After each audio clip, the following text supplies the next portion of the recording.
So now we've got the idea of where the equilibrium constant comes from, what it is, what it tells me. So now we're going to start working with equilibrium constants in terms of combining reactions.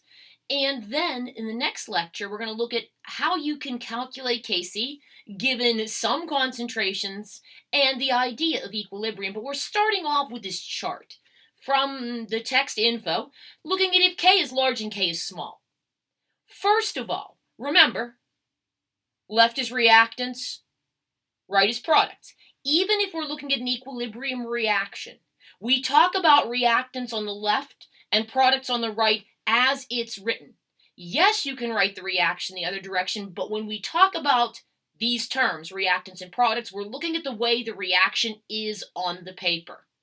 Even if it's A, equilibrium arrow B, we're still talking about A as reactants and B as products. So if you think about it, if there are more products and reactants, K is going to be a big number because the top of your fraction is going to be larger and the equilibrium would be said to be to the right. Then equilibrium is to the right. More products exist because remember, at equilibrium, your rates of conversion, products to reactants, are equal. But it doesn't mean that the concentrations are equal at equilibrium. If your K is small, reactants are on the bottom, so you're going to have a large number of reactants for a small K. And I summarized that below. The big point of today is combining equilibrium constants when changes are made to reactions, or when directions are reversed, or when a reaction is multiplied by something. So here's your summary. I originally had this at the end, and I like it way better here.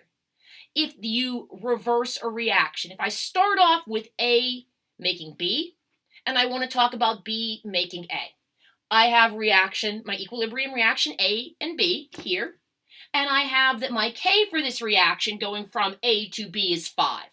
It's not real, obviously. If you look for A on a periodic table, you can just keep looking.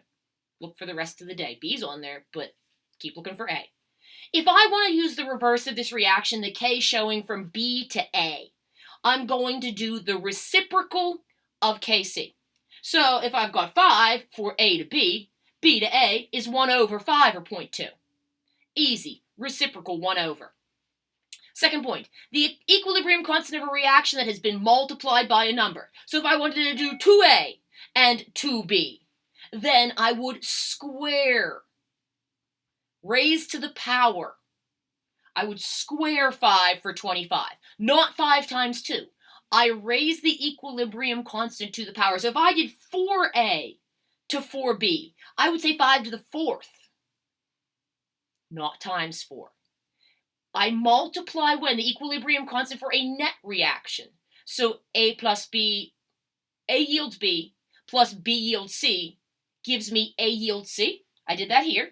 I said if K for the reaction B to C is 2, and I want to say K for A to C, well, A plus B and B plus C will give me A to C, with B as an intermediate. So, getting rid of this, 5 times 2 is 10. The equilibrium constant for a net reaction made up of 2 or more steps, A to B, B to C, is the product we multiply of the Kc's for those reactions. 5 times 2 is 10 for A to C.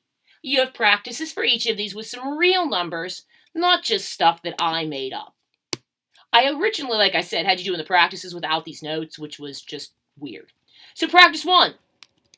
If Kc for that reaction is 10 to the negative 30, if I double the reaction, 2 and 2 and 4, I wrote the equilibrium constant expression in your notes, but all I really needed to know is that doubling the reaction squares the Kc, giving me this ridiculously small Kc of 1 times 10 to the negative 60th, because of negative 30 combined with 2.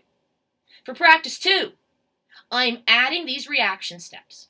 I confirmed that they added, I canceled, I did all of that, and I got the desired reaction. So when I'm canceling like that, I multiply. I get the product of my Kc's. And I was like, that's going to be a really ridiculous number till I realized that when you multiply, you add your exponents. And I got the relatively normal 2 times 10 to the third. when I multiplied the KC's because I was adding the reactions. So these aren't really the logical conclusions you'd come to, but they're correct. We have one more thing at the bottom on heterogeneous equilibria. Heterogeneous, not the same. So in a heterogeneous equilibrium, the participants in the reactions, both products and reactants, aren't in the same state of matter. Solid, liquid, gas, aqueous. They're not the same. Okay. Now what? That's not the point. We title it that, we define that, but what it comes down to is wherever a pure solid or a pure liquid is in a heterogeneous equilibrium expression, just don't write it. Why? It's really unlikely your concentration is going to change. I bet if I have pure water, it's pure water and it's going to be all pure water. I bet if I have solid aluminum, it's going to be solid aluminum.